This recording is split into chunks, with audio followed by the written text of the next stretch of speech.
Hello, everybody. Welcome back to my LinkedIn Lives. I'm Jasmine Navarro, certified wellbeing expert, working with educational institutions and companies, helping them support their family wellbeing challenges. And as you know, every week I interview different experts who make a difference. And today I'm super excited to be interviewing Daniel. Hi, Daniel. Hi, thank you so much. What a lovely welcome. Thank you so much for coming on. I'm really looking forward to this conversation.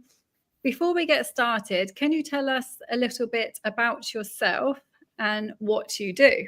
Sure. Yep. So I'm Daniel Weisberg. I'm a clinical psychologist, but I specialize in working with children and young people. And I also run a company called CAPE Psychology, CAYP Psychology. We're an independent psychological healthcare service for children and young people. Wow, that sounds really, really well needed and necessary, especially today. Right, so you chose this title for today, How to Help Your Child Navigate Social Media, Gaming and Technology Safety. And by the way, I've had so many questions about this already and interest. So can you tell us why you chose this topic for today and what does it actually mean? I'm delighted that you've had questions, but actually completely unsurprised. It is one of the reasons why I chose this topic, because time and time again, parents come to not just me, but any of my team, and technology or social media or gaming, anything sort of that theme is always part of the conversation that we have, pretty much every single time. So it's a massive part of real families' lives, and trying to navigate it, I think, is one of the hardest parts of parenting in the 21st century, part of family life in the 21st century. So yeah. I'm not surprised people have asked questions, and hopefully we can have a think through today some of the more pressing parts of it and how we can help. Definitely. Thank you, Daniel. And can we start off by saying, what kinds of problems do parents come to you as regards this topic?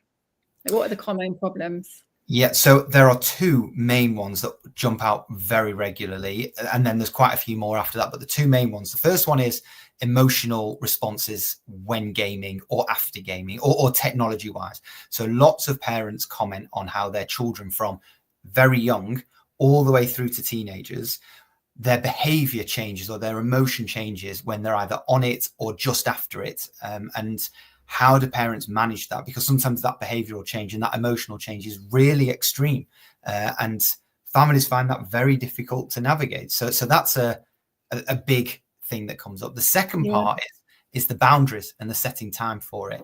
Most parents, I'd say all parents, want to put some form of boundary or routine or rules in at home, but actually find that really difficult to do. And there's a lot of challenges to trying to do that as well.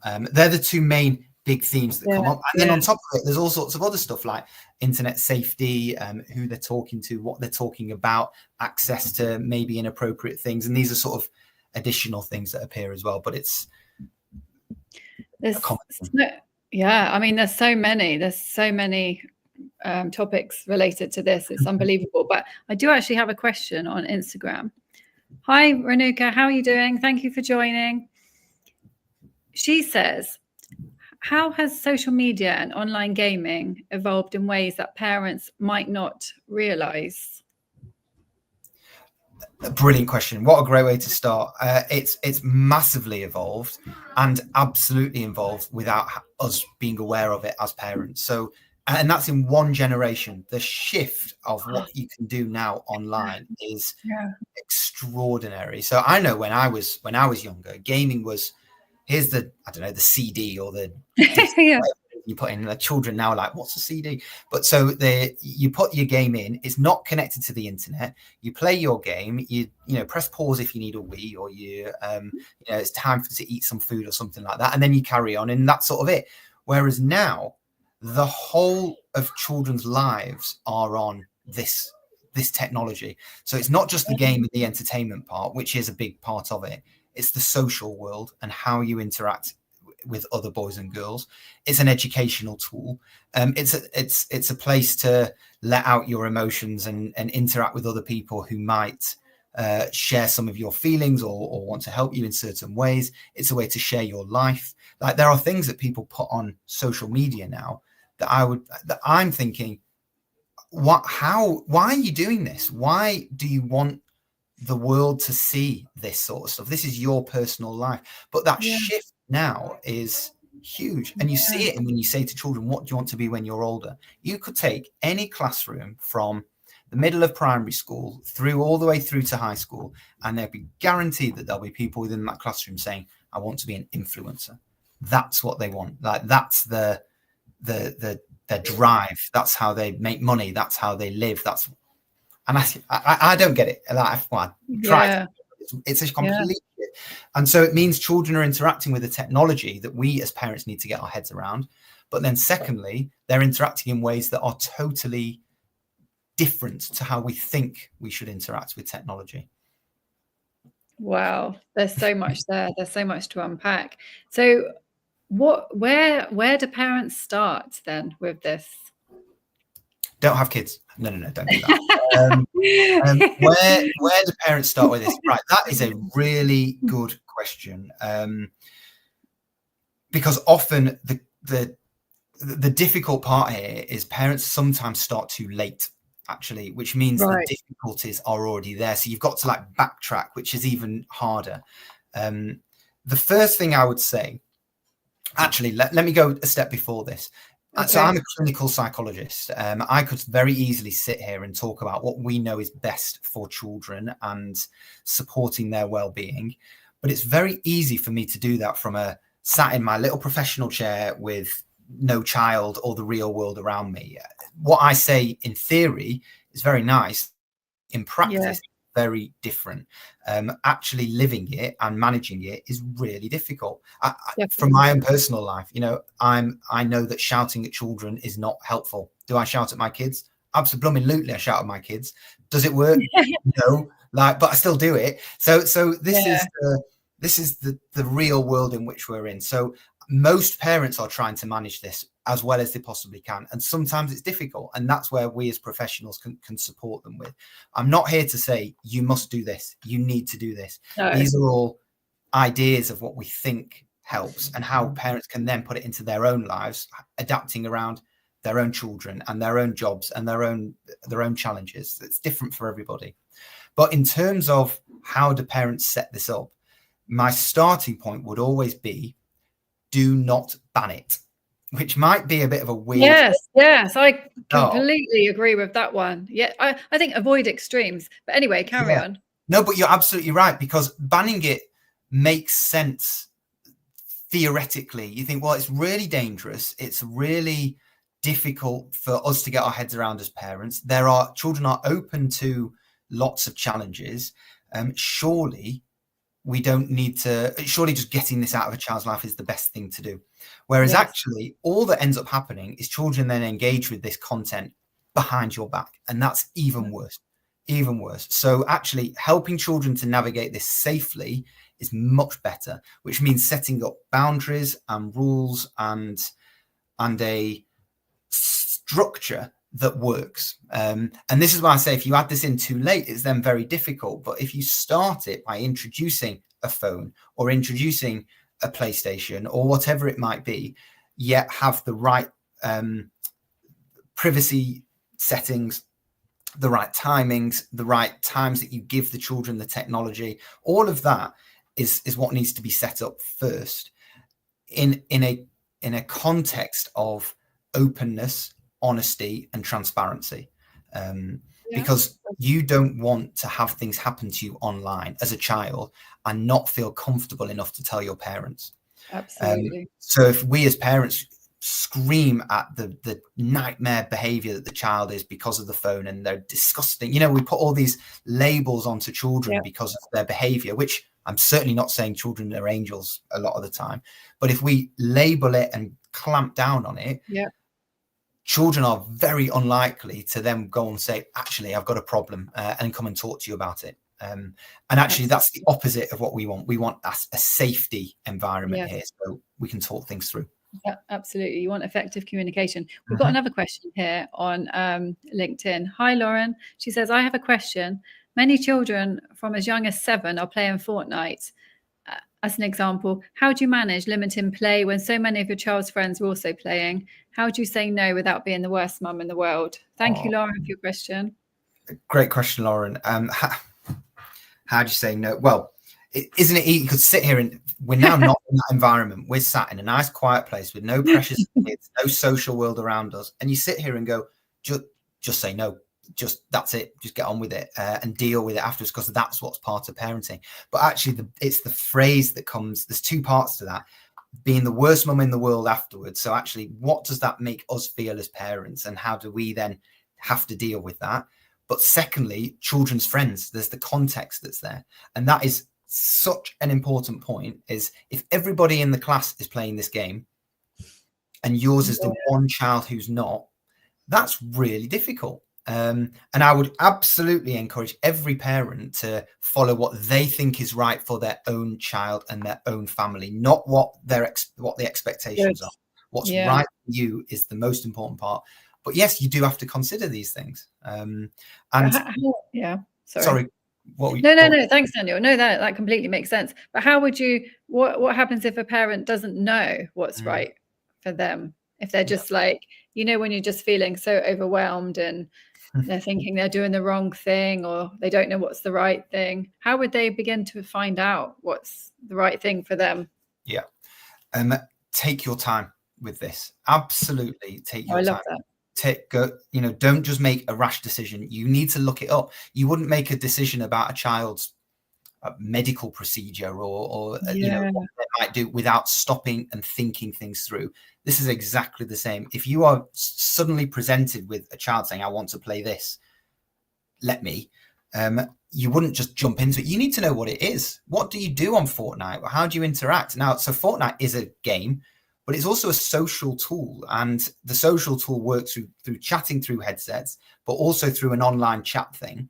So you now have to know as a parent that if you just gave access to this game, children will then have access to all of this stuff. So you have got to know how to put the restrictions on it. You've got to know how to limit it. You've got to agree with your child that you can have it when you do this or if you do that. So you're creating it becomes like a reward almost for saying, well, if you want these things, we will be able to do it, but this is what we expect back from you in return. So you're setting up a really healthy relationship with it. Yes.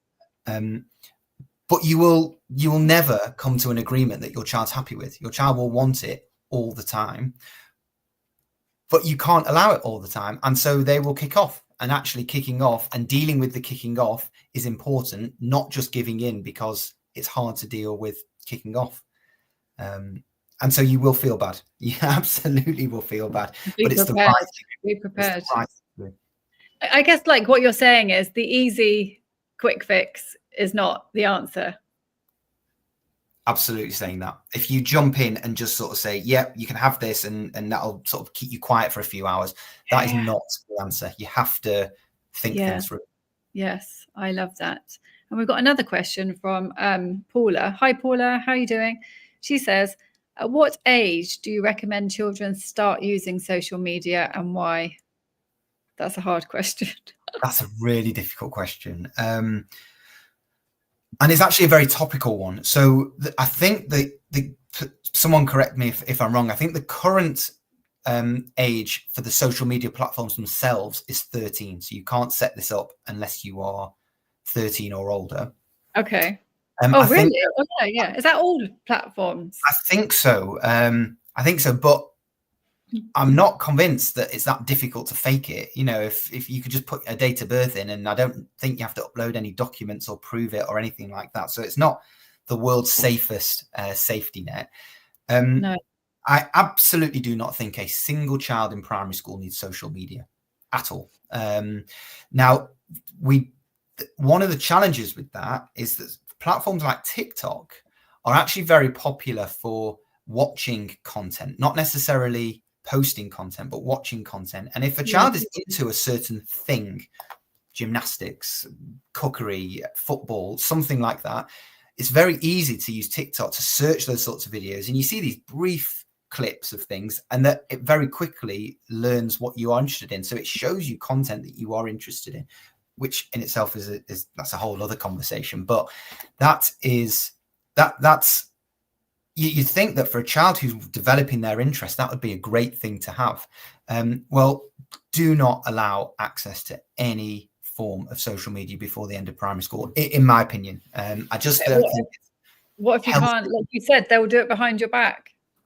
You're absolutely right. I think there are other means to have technology involved. So you're right. I am now banning social media, even though I just said don't do it. I think there are other avenues to access that sort of content. So either through your own phone as a parent, so watch on yes, right, to view it through YouTube Kids or something else like that. Not having their own accounts is what I'm saying. But once they get to high school, that's when I think it might be more appropriate. The reason behind my thinking here is once you engage with these social media, you have access to a whole different world, a different world that we as parents really don't have access to. So I would strongly set up a relationship at home where you as a parent are allowed to see what your child looks at on their phone. So you say, I'm going to be looking at your phone. I'm going to be checking your phone, not to look at the content of what they're saying. Probably parents don't really care actually what the children are talking about with their other kids, is that they're not chatting to someone in Australia or other parts of the world who they're never going to meet in person. So we just don't have any proof that they are who they say they are. It's the chat side that's scary. Yes. I've got another question here as well from Paula again. She said, what red flags should parents watch for when it comes to their child's social media interactions? Paula's got all the questions here. This is absolutely there are quite a few red flags actually, some of which will lead to nothing, but some of which might be something. And the moment you get a hunch as a parent, that is essential to listen to. Absolutely. So if you just think something's not quite right, follow that gut feeling. And if you're wrong, fine, we'll deal with that. But actually, rather be safe in these circumstances. Behavioral change is a big one. If you see children's behavior shift in some form, they're more snappy, they're more irritable, their sleep patterns have shifted, their engagement with schoolwork is changing, their social relationships are changing above and beyond what you would typically expect for that age. Just if you notice that there are some changes, and the changes have come about unexpectedly, so there's not some big family change or something has happened in somebody's life, it could be that there is something else going on here. So it might be worth following it up. If you ask to look at your child's phone and you're immediately met with, no way, get lost, that above and beyond what you would typically expect from your child, a real resistance to seeing something, again, that might be something else that's going on here. And actually, even listening to the things that you talk about with your kids. So at the very beginning, I said, what are how do we set up healthy relationships? You want to be in a position where you can talk about things. If there's anything that's bothering you, please come and talk to me. And if children are really hesitant, but you just get a feeling that there is something there, they want to say something, but either don't feel comfortable to or don't feel safe to, follow it up. There is possibly something going on. You need to be looking out for it.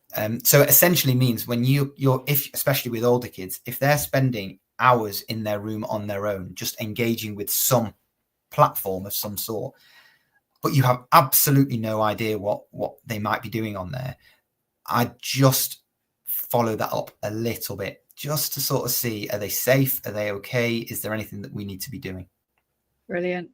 No, it's so true. It's so true. And what you've been saying throughout the conversation is, how important it is to have that healthy relationship with your child, because I think that can be such a great preventative tool as well, can't it? Because like you said, if your child doesn't feel safe enough to open up to you about the small things on social media, the big things, they're never going to come to you with the big things. So I think that effective communication is key from what you're saying. Absolutely. So we've got another question here. How do you suggest parents talk to their kids about online predators and digital safety without scaring them? Yeah. That's from Paula again. Thanks, Paula. Oh, yes, I told you she's got the question. We're going to get another one. Questions. Really well. But actually, this is also really good as well, because you don't want to scare people. No. it's very easy to do essentially what happens in Rapunzel, where you lock away the real world and convince yourself that the real world is so overwhelmingly scary that it's not worth engaging in. Most people online are not online predators. Most of the real world is not that, but it exists. So we have to be safe and aware of it. I would just remind me what Paula was asking in terms of what is it that we need to do to help. Yes, you just said, yeah, exactly. What, how do we set the boundaries and limits? So this is, again, the communication around it. If you want to have access to these things, these are the things that I expect in return, which is having an opportunity to talk about what is safe online communication. So you have to share with your kids the dangers of posting personal information. Oh, yeah. But personal information in the way that we see it as adults is very different to many of the technologies that are out there. So we now imagine, well, you're not going to sort of post your address or a picture of you or anything like that. But now there are apps out there that are disguised as these AI chatbots, where you can just have a conversation with like a robot, for example, or it's an algorithm.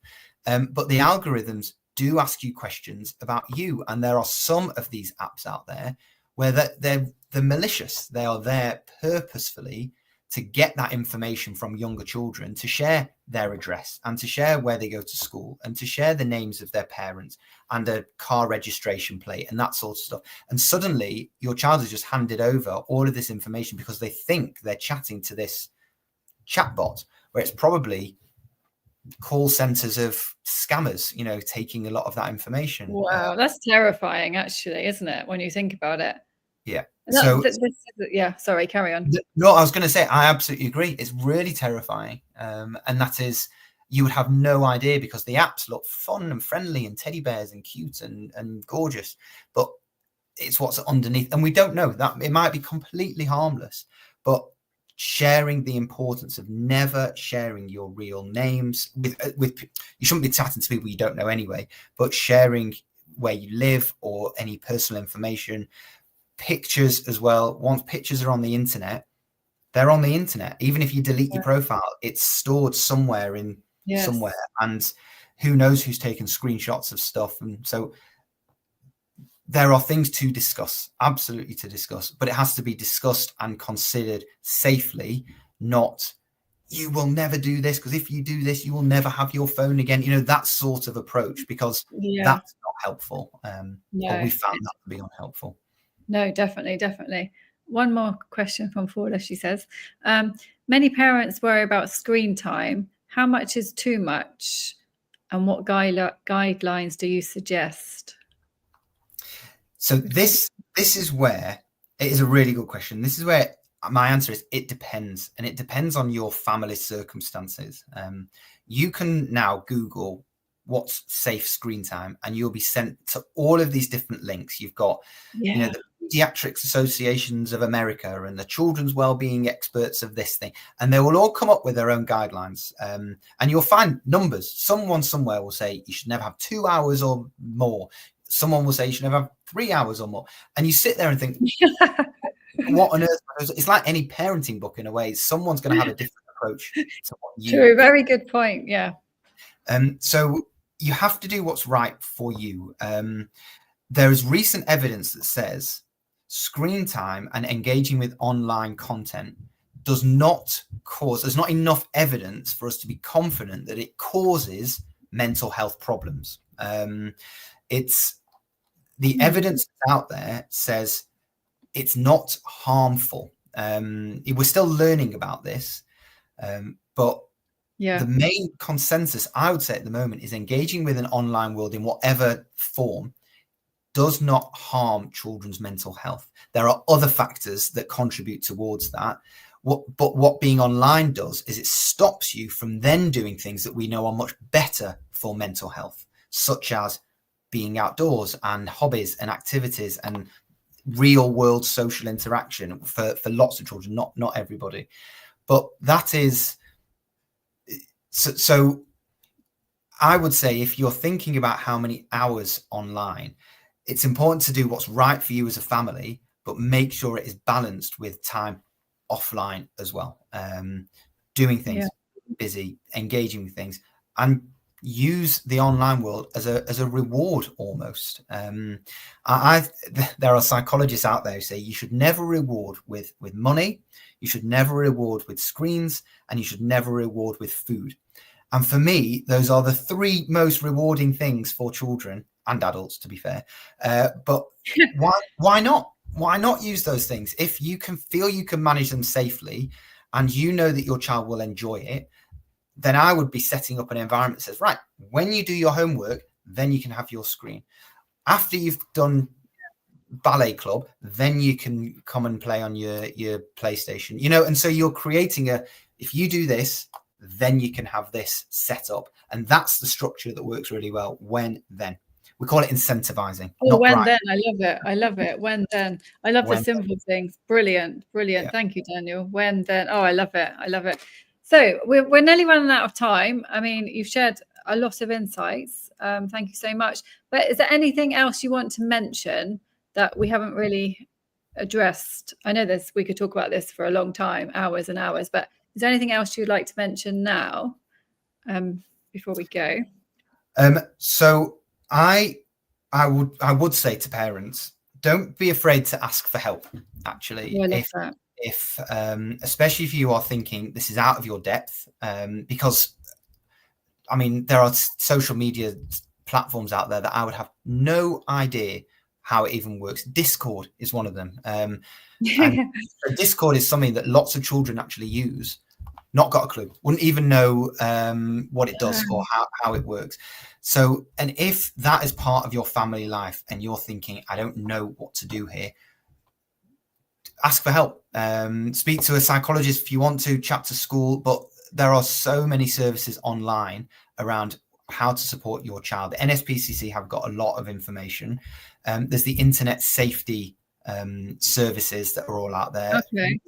Of information about what social media does, how different technologies work, what to spot all those red flags that we were talking about, how to recognize behaviors that aren't necessarily the most helpful, like sexualized behaviors or inappropriate behaviors, and then what to do about it. So yes, it's not a parenting fail to say I actually have no idea. It's probably a sign of strength to look for that help. No, thank you, Daniel. And by the way, would you be able to put all of those links that you mentioned on the post? Because I think they would be really helpful. Thank you for that. And a question from me: what's one piece of advice you wish every parent knew about children and technology? Great question. What's the one piece of advice? Don't have kids. No. What's the one piece of advice? The advice would be start early. Oh yeah, that's brilliant. Yeah, creeps up on you very quickly, because you could now blink and think, how on earth have I got a teenage kid? Where has that come from? But as children grow, they have access and will have access to all sorts of stuff. But if you are prepared for these things, then the chances of you being able to manage it better there's a much higher chance of you being able to manage it. Yeah, brilliant. If you mentioned about parents maybe seeking help from a psychologist, or what happens if parents just haven't they can't afford to see a psychologist, or there's a big waiting list? Yeah. Is there anything else that they can do? Like, what step could they take? Yeah, that's right. So Cape Psychology is a private service. So yes, all of our people do pay for, and sometimes people don't want to pay, and actually sometimes shouldn't have to pay. There are NHS services out there. There are charities and organizations. There are all sorts of social enterprises, all set up specifically with that knowledge and expertise around supporting parents and children through that online world. Google them and have a look around. There are many professionals out there who are able to help. There's also lots of books and advice out there. So there's a lot of information. Books on social media and guidance and how to manage. So a bit of research and actually you'll probably find someone out there. Brilliant. And maybe they can even talk to other parents. Goodness me, other parents forums are very powerful. They come with pitfalls. Yeah. Parents WhatsApp groups aren't always the easiest place to navigate. But actually, yes, other parents, because most parents will be going through the same thing as you. So having those parent forum, parent spaces is a big part. Brilliant. Thank you so much, Daniel. Just before you go, can you tell us one word to sum up what you've been saying? One word. Openness. Openness. I love that. That is an amazing word. Amazing word. Thank you so much, Daniel. It's been an absolute pleasure. Thank you, everybody else who's joined today, and for all your questions and comments. If you have any other questions or comments connected with the topic today, please message Daniel directly, or you can put a question on the post too, and we will get back to you. And thank you so much, Daniel. And thank you, everybody. And I will see you next week. Thank you.